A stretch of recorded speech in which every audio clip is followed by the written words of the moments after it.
Southeast Radio's Business Matters with Karl Fitzpatrick. Southeast Radio.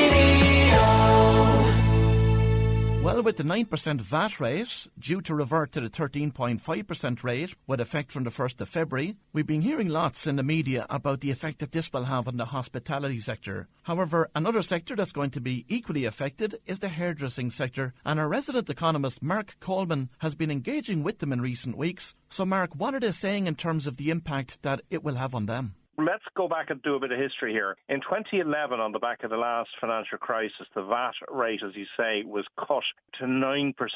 And a subsequent study by the Department of Finance done in 2018 showed that that had helped boost employment by 25%.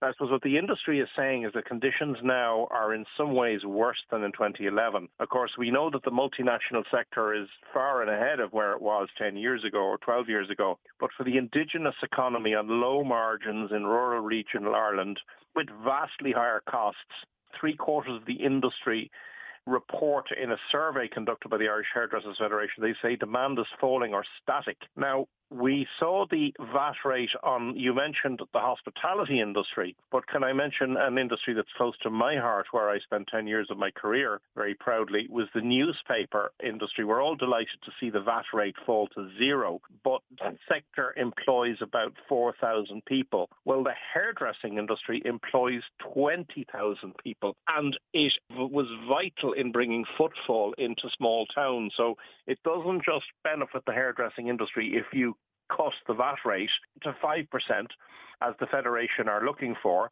but it will also benefit footfall in small towns and villages. And we know in the last couple of years, particularly since the pandemic, the government is eager to pursue what it calls the town and village centred recovery agenda.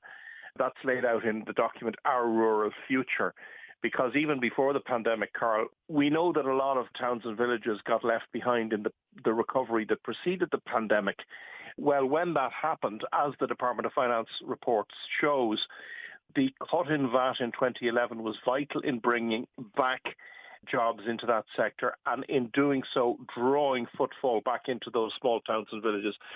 So, it's crucial for the industry's survival, and it's no surprise that in their November survey, the Irish Hairdresser Federation report that 2/3 of their members see VAT as the biggest issue facing their survival. Well, that was our resident economist, Marc Coleman, and Marc will be back with us on next Saturday's show. Southeast Radio's Business Matters with Karl Fitzpatrick. Southeast Radio.